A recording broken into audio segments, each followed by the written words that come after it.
It's funny, isn't it? Sometimes we forget that you're just a man. I'm not a man. I am Cantona. Eric Cantona, parfois génial sur les terrains, parfois assassin en tribune ou sur les plateaux télé. Je leur pisse au cul. Ce joueur ne peut être comparé à aucun autre.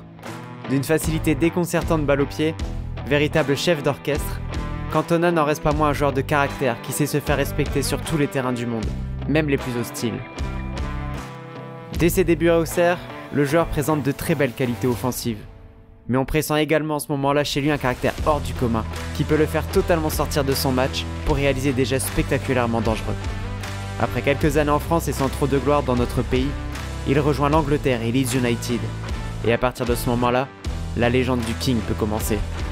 Prêt à conquérir son nouveau royaume, le roi ne perd pas de temps pour se présenter à ses sujets. Finition, vitesse d'exécution, triplé face à Liverpool. Très vite, Leeds devient trop petit pour lui. Et très vite, Manchester United tape à sa porte. Comment refuser les avances de Sir Alex Ferguson, qui voit en Cantona la pièce manquante à son puzzle.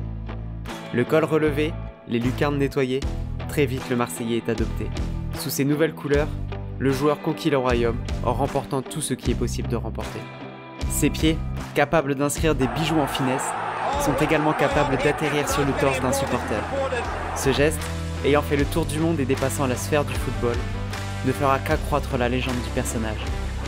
Après 9 mois de suspension, le roi revient sur les terrains comme si de rien n'était. Toujours autant adulé par la foule qui fait de son retour dans la cour un événement. Il n'y a plus de doute possible, The King is back. Et quoi de mieux pour son retour que de marquer un but, permettant de célébrer avec les siens son retour triomphant. Pourtant, à 30 ans et après 5 saisons au plus haut niveau chez les Red Devils, Cantona veut prendre ses distances avec le football, n'étant plus autant attaché à ce sport qu'il aimait tant. Personne n'y croyait, mais c'est après avoir gagné un énième trophée qu'il déclare devant un public stupéfait sa décision de quitter le monde du football. It's a special night for me. It was a wonderful feeling. I thank you all to come, and I hope to see you soon. Yes, I quit football because I lost my passion for the game. I'm sorry, I gave everything for 10 years. I had 5 wonderful seasons here, the best one of my career, and I love you all very much. Bien des années plus tard, Cantona est revenu sur son départ précipité et expliqué que le foot était une drogue pour lui.